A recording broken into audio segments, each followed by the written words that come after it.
So today I wanted to talk about some music that I am very fond of that's relatively forgotten despite being attached to a very well-known name. And that's the material Fleetwood Mac did in between the departure of Jeremy Spencer and the arrival of Lindsey Buckingham and Stevie Nicks.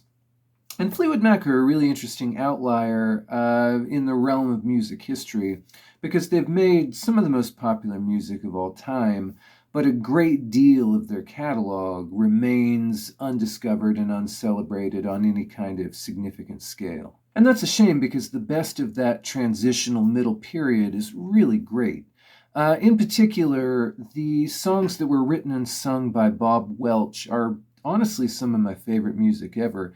And, this material has a reputation among certain music fans as being underrated, but I think even the people who call it underrated are themselves underrating it a bit. So Welch during this period has a very distinct voice. It's smooth, it's rich, it has a very relaxed quality, but at the same time it has this kind of constant undertone of longing and melancholy and nostalgia. He plays some exceptionally fluid leads.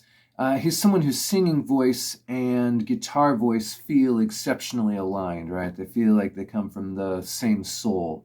And he's an absolutely unique lyricist. I've talked a lot about my love for music that has a cinematic, imaginatively rich quality, right? And the best Welch era Mac carries that out very well. Welch is interested in UFOs, he's interested in psychic phenomena, he's interested in all sorts of the weird stuff that a lot of 70s Californians were, right? But he's filtering those interests through this kind of rich, longing vocal style and this consistent mood of melancholy and nostalgia that pervades a lot of his work. And his best songs combine those attributes in a way where the music becomes both heartfelt but otherworldly. And at the same time, you have still that rhythm section of Fleetwood and McVie, which gets overshadowed a bit when you're talking about the most commercial material, right? But it adds a surprising amount of rhythmic interest and complexity of arrangement to the Welch era stuff. So what you have then is this singer and writer and player who's creating this very unique emotional texture through the combination of some of the surreal, otherworldly lyrics and the kind of nostalgia and the melancholy and the delivery and the moods. But that's supported by this really world-class rhythm section that elevates it even further in terms of the kind of density of the texture musically. Now, frankly, none of the albums from this period, I think, is great front to back, right? Or maybe even all that interesting front to back. Christine McVie is kind of the big sonic tie here to the most famous period. But during this era, she really hadn't hit her stride yet as a writer. A few other people wander in and out. Their contributions can be pretty hit or miss. Not everything Bob does is golden, honestly. I do listen to the albums from this era front to back sometimes, partly because a lot of the songs are a little more satisfying in context, partly because you can still hear bits and pieces of cool stuff, even mixed into songs that might be a little more underwhelming in terms of their whole scale. But I do allow myself, honestly, a little bit more kind of playlisting and picking and choosing with this era than I might a lot of other music. So rather than break down full albums, I just wanted to highlight a few of my favorite songs from this era that encapsulate some of the interesting things that are done here. Now, the first song that I want to talk about is called Dragonfly. It doesn't actually involve Bob Welch. It's from shortly before he joined, but it's still a wonderful Fleetwood Mac song that really doesn't sound anything like their well-known material and mostly flies under the radar. So this was written and sung by Danny Kerwin, who was involved with some really great, really overlooked material. It's a setting of a poem about seeing a dragonfly in the garden. And it has wonderfully evocative guitar playing, lovely vocal harmonies, a great melody. This is one of those songs with an ostensibly positive tone, which, for whatever reason, absolutely breaks my heart every time I listen to it. Ultimately, a dragonfly is a beautiful, fragile, short-lived creature. And this is a beautiful, fragile, short-lived little song, depressed the hell out of the band by failing commercially as a single. And I don't know, something about the way those factors tie together feels very sad to me, in spite of it being a tribute to a beautiful experience. Now, this was released as a single. It does appear as a bonus track on the most recent reissue of the album Kiln House, but it's not on streaming at all, aside from YouTube, which is a great example of why streaming can lick my ass. I will play a clip of it here now, though. And when the roses are half buds are flowers, and lovely as the king of flies has come. My next pick is the song Future Games, which is an 8-minute kind of mood piece from the album of the same name, which was their first with Bob Welch. Now, the main vocal melody here is lovely, and I just adore the way that the song stretches and breathes and allows itself to occupy space. The AllMusic Guide review says it could have been a hit with pruning and better editing, but I say fuck pruning, fuck editing. The sprawl is a big part of the appeal here, and a lot of what allows it to create this rich, rainy day atmosphere, while at the same time also building up to a fairly dynamic crescendo. Now, as far as I can tell, the song is about discussing the future with your girlfriend, but it manages to invest that fairly mundane experience with surrealism and wonder and kind of a sinister undertone. I did a thing last night. Oh, those future games. Turn off all the lights. Oh, the future games. Now, my next pick, the song Revelation, is from the album Penguin. It's a fantastic example of several of the kinds of things that I've mentioned earlier. The bass playing here is wonderful. It's just the right kind of busy. It almost feels like a second vocalist playing against Welch's lead vocal, which is a very unusual role for the bass to play. The lyric is sort of an obscure thing about the fall of some kind of godlike character. Could reasonably actually be about the literal defeat of the Antichrist in the book of Revelation. But that theme of kind of apocalyptic destruction and this sort of universal battle, the attendant imagery of that lyric, makes such a fascinating contrast with the arrangement, which has this kind of light, sprightly quality, the hopeful melody, Welch's vocal delivery. I think that the way that those elements all interact is just very unusual, very effective. The song is both cosmic and intimate at the same time. Have a quick listen to this bit at the end. This is after the final chorus. You can hear Welch and the bass guitar actually duetting with each other. It's a really fascinating bit of interplay.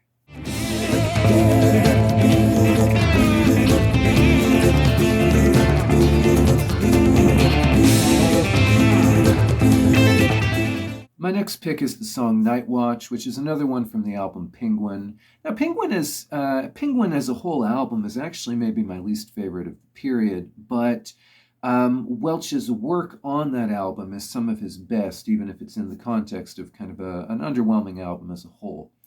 Now, Night Watch, as far as I can tell, it's kind of a love song which is also about a union with God. Maybe the God part is a metaphor for the love. Maybe the love is a metaphor for the God part. I'm not sure. But it has that Welch merger of, intimate melancholy with dreamlike cosmic sprawl. Throws in some great lyrical imagery about, flaming rockets in the jungle, ships in the desert. The melody is lovely. The vocal overdubs are just so rich and smooth. And it has one of the proggiest song structures of anything they did during this era, with a long build to a final crescendo. Now, this song is a marvelous dream. I think the whole thing has to kind of be studied to really get a sense of what it's doing. It's not that easy to capture in a clip, but, here's a bit of it. It's taking long, but I'm getting strong as I grow old. Please believe me, let the magic reach me and I will unfold. My next pick is the song Emerald Eyes from the album Mystery to Me. Now, this album has one of the most bizarrely ugly, unrepresentative album covers I've ever seen. I mean, I'm perversely fond of it, right? You have to appreciate something this weird, but nothing from this album sounds like the cover looks, if that makes sense. But anyway, this song is one of my absolute favorite love songs of all time, and I say that as someone who hardly ever appreciates a love song, right? I can probably count the number of the ones that I'm genuinely moved on maybe the fingers of one hand, but this is one of them. The lyric is relatively straightforward, maybe a bit more so than usual for Welch, but the drive of the rhythm section captures the urgency of love, and Welch's voice captures the cosmic mystery of love, and the wonderful guitar leads capture the elegance of love. Now, I don't have a lot of articulate stuff to say about this song, honestly, but, it's been more than 10 years since I first heard it. I've listened to it regularly the whole time since.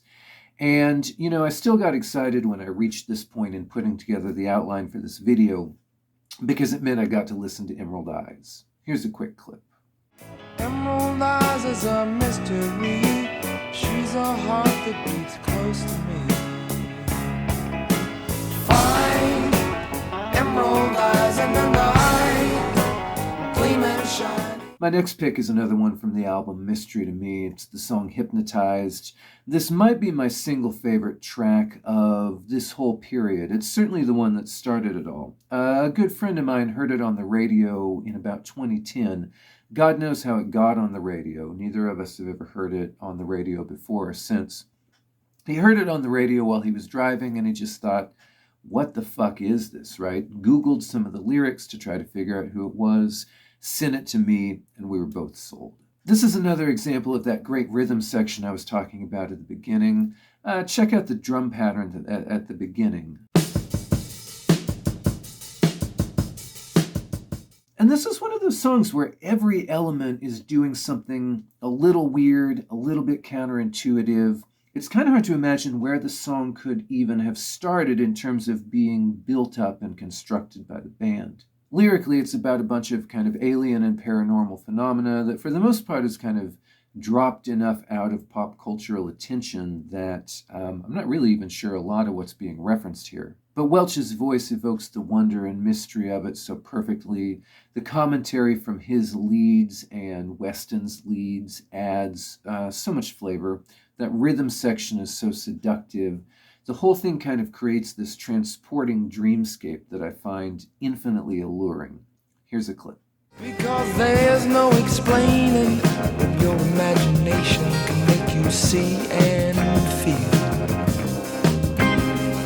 Your body likes nothing, you'll get hypnotized. And my last pick is the song Angels from the album Heroes Are Hard to Find. This is a fairly straightforward song built on kind of a simple driving riff.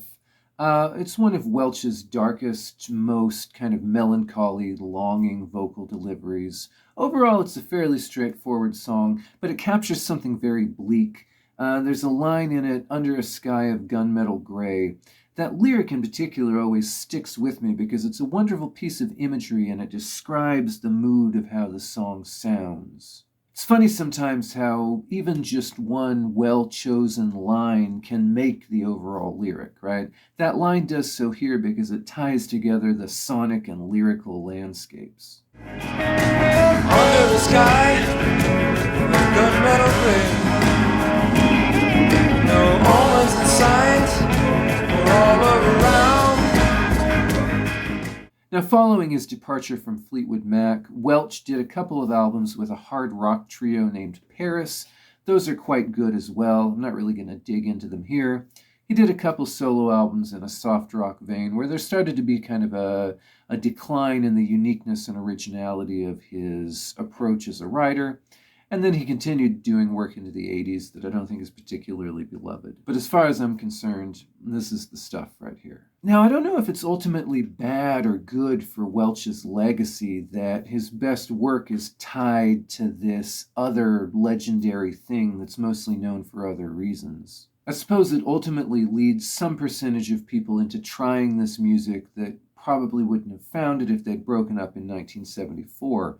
But the best part of Welch's life's work is chained to this mostly unrelated thing that kind of overshadows it. I've met multiple people who refer to Fleetwood Mac as their favorite band or one of their favorite bands who aren't even aware that this stuff exists. Now, obviously, the world has bigger problems, but I adore this material. It's been great to talk about. Some of my favorite music. Maybe it'll move a few more people to give this stuff a shot. Thanks for listening. I'll see everybody next week.